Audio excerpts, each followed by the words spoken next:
You know that feeling you get sometimes before someone even opens their mouth, where something inside you just says, "I don't know about this person." Or the complete opposite happens. Someone walks in, says maybe 3 words, and somehow you already feel like you've known them for years. That gut feeling isn't magic. It's not some mystical sixth sense either.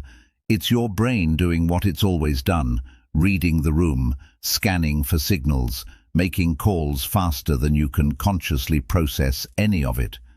I've been fascinated by this for a long time, not in a textbook kind of way, but in a real, everyday life kind of way.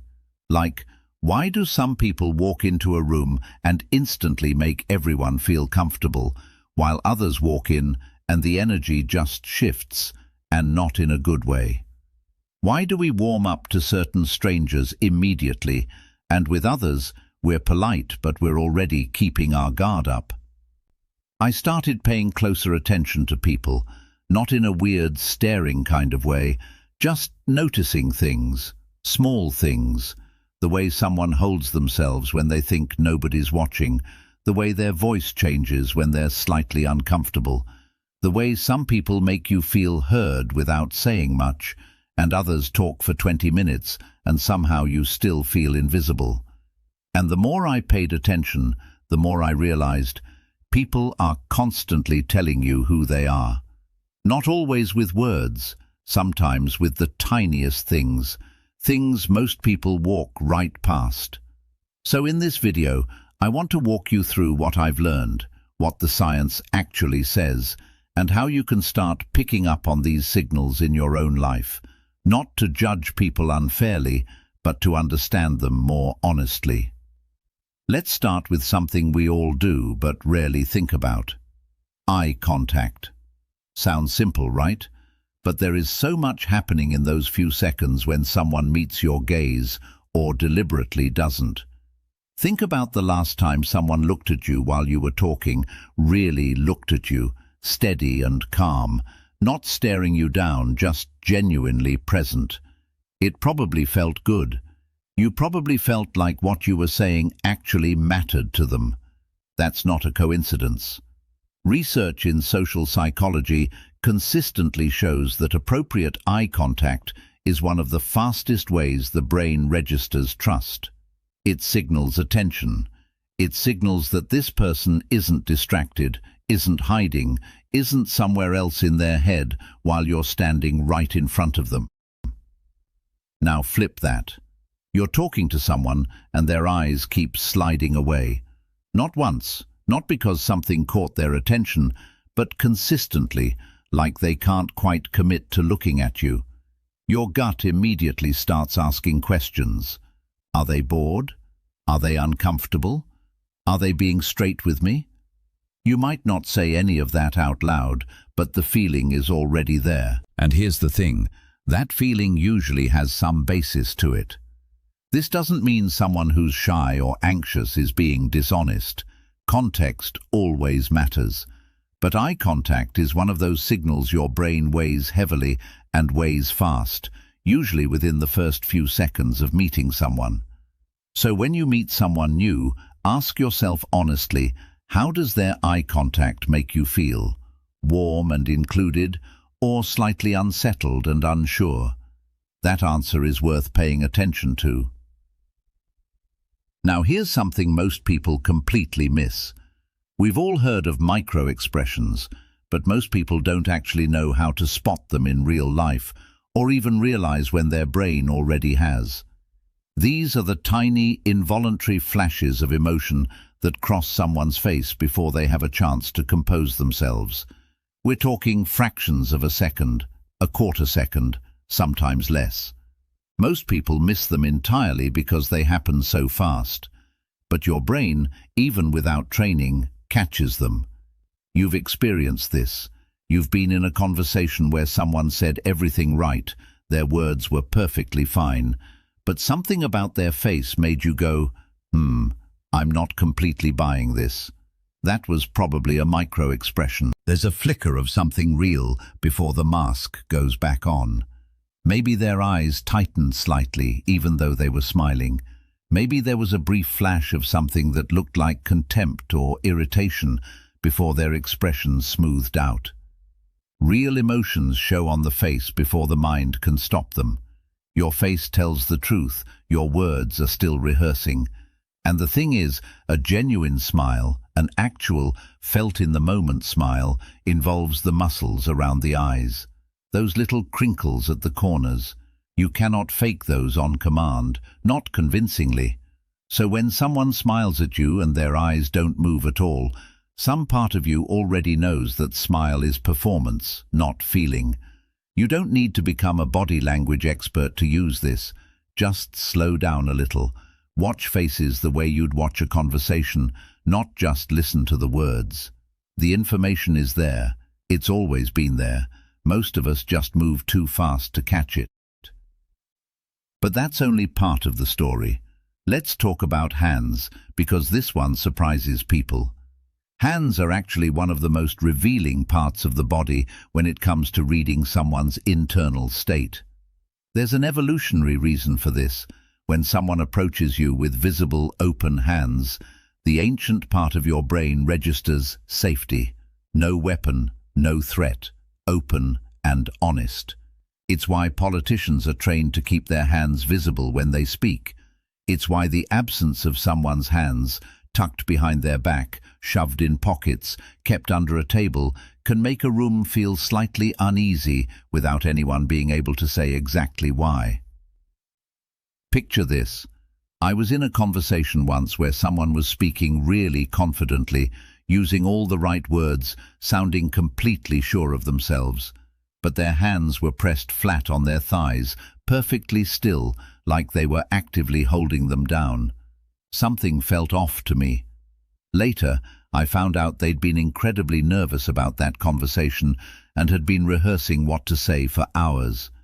The words were controlled, the hands gave them away. Fidgeting means anxiety is present.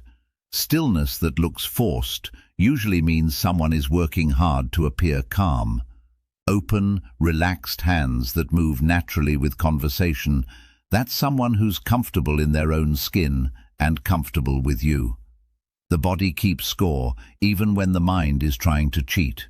Again, none of this is about catching people out or labeling them. It's about reading what's actually in the room. Here's one that doesn't get talked about enough: the distance someone keeps from you. Physical space. Proxemics, if you want the technical term. How close someone chooses to stand is a form of communication that most people never consciously decode, but everyone feels. Someone who stands too close when you've just met might be genuinely warm and enthusiastic, or they might have very little awareness of other people's comfort. Someone who keeps a larger distance might be introverted or more formal, or genuinely unsure about the interaction. Neither of these is automatically good or bad. Think about that for a second. What tells you more is whether the distance feels natural or whether it feels like something is being communicated through it, like a deliberate coldness or an uncomfortable push into your space. And watch whether the distance changes as a conversation continues. If someone starts a little guarded and gradually closes that space slightly, leans in a bit, shifts a little closer, that usually means they're becoming more comfortable with you. That's a good sign. People's bodies move toward what they trust, and quietly away from what they don't. The first thing someone says when they meet you, not always what they say, but how they choose to open, tells you a lot about how they see the world and where they place themselves in it.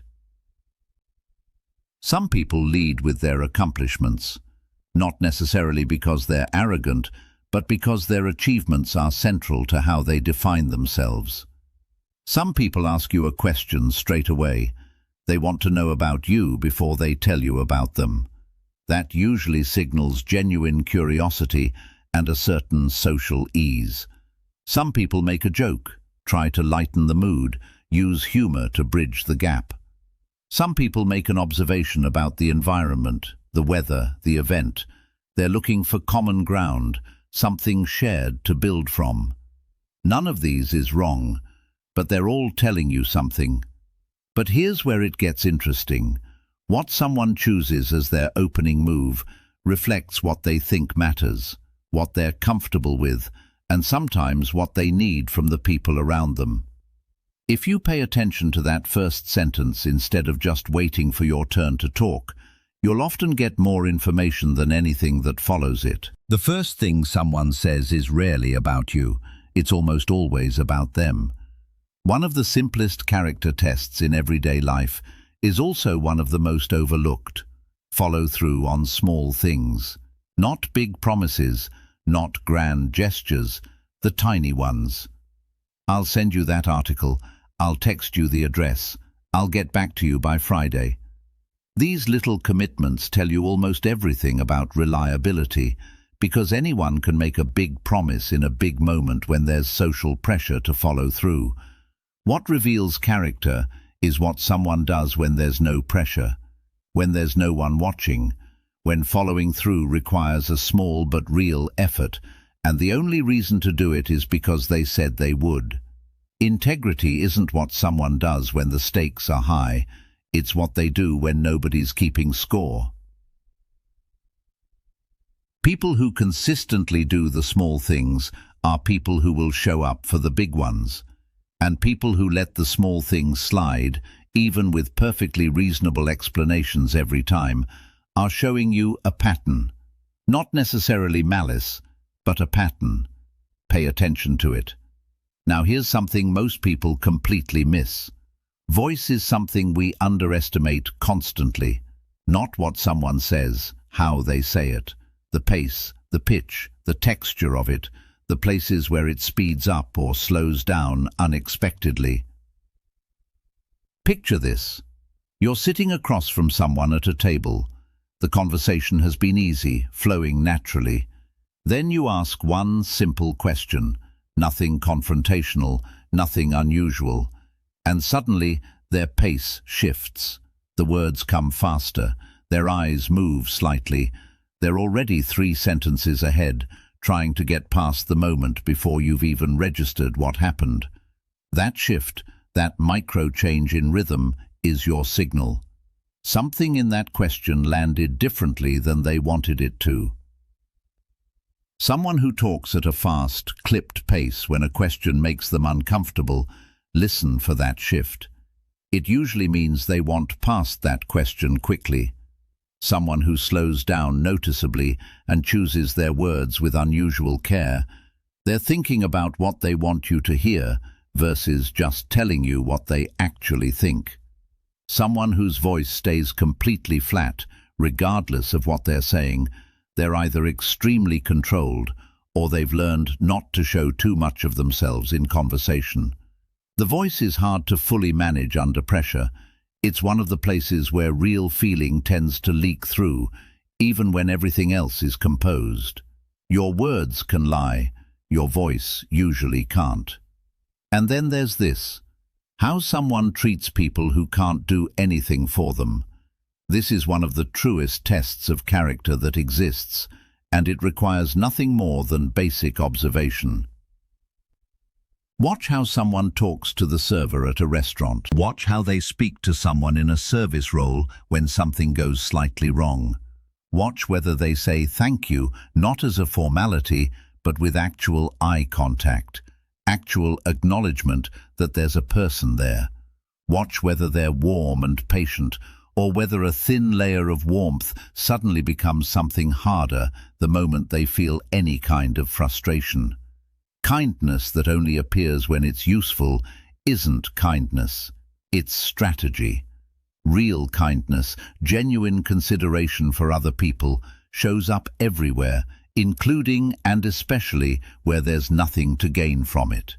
When I meet someone new, this is one of the first things I'm quietly watching for.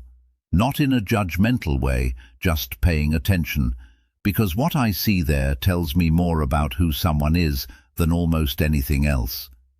But here's where it gets interesting. Then there's how someone responds to feedback or disagreement. You don't need to pick a fight to learn this. You just need to gently offer a different perspective, and watch what happens. Does the person get immediately defensive, voice going up, eyes going slightly harder, like you just challenged their entire identity? Or do they pause, actually consider what you said, respond to the idea rather than to the fact that you pushed back? Confidence doesn't need to defend itself, only insecurity does. People who can receive feedback without falling apart, who can hear a different opinion without treating it as an attack, these are people who have done some real internal work. They know who they are. They don't need every interaction to confirm their existing self-image. That's emotional maturity, and you can usually spot it in the first real moment of friction in a conversation.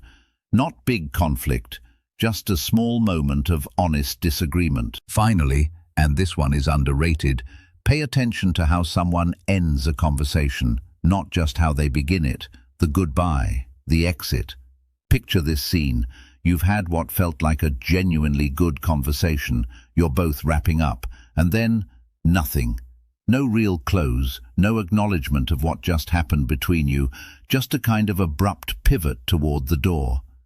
You're left standing there feeling slightly dismissed, slightly unclear about what any of it meant. That feeling isn't imagined. The ending of a conversation is as much a communication as the beginning. Does it feel abrupt, like they just needed to be somewhere else and you were dismissed? Does it drag on indefinitely, like they're not quite ready to release the connection and need one more thing before they let you go? Or does it feel natural, warm, complete, like the conversation had an actual ending instead of just stopping? The way someone closes a conversation reflects their social awareness, their confidence in the relationship, their ability to read a moment. And the feeling they leave you with, that's real data. First impressions open the door, but the goodbye tells you whether they actually wanted to be there. All of these signals, the eye contact, the micro-expressions, the hands, the space, the first words, the small follow-throughs, the voice, the treatment of others, the response to disagreement, the goodbye, these all happen quickly, and your brain is processing all of them simultaneously, usually without you asking it to. That's what thin slicing actually is. Your brain pulling together all of these small inputs in seconds and producing an impression. Not always a complete picture, not always right, but not random either. Your brain notices long before your mind explains. When you start making these observations consciously, deliberately, you're not overriding your instincts, you're sharpening them. You're giving yourself more data to work with. You're becoming someone who actually pays attention. People rarely hide who they are. They simply hope you aren't paying attention. None of this is about writing people off based on a first impression. First impressions are starting points, not verdicts. Use them to ask better questions, to know what to look for as you get to know someone, to stay honest with yourself about what you're picking up on instead of just talking yourself out of it because it's inconvenient. First impressions are clues, not conclusions. People are endlessly complex. Understanding them takes time. But these small signals, they're the beginning of that understanding. And the more you practice actually seeing them, the better you get at something that matters in every area of life. Real, honest, clear-eyed connection with the people around you. Let me know in the comments, what's the very first thing you find yourself noticing when you meet someone new? I'm genuinely curious, and if this was worth your time, a like or a comment goes a long way. It lets me know what's actually useful to keep making. I'll see you in the next one.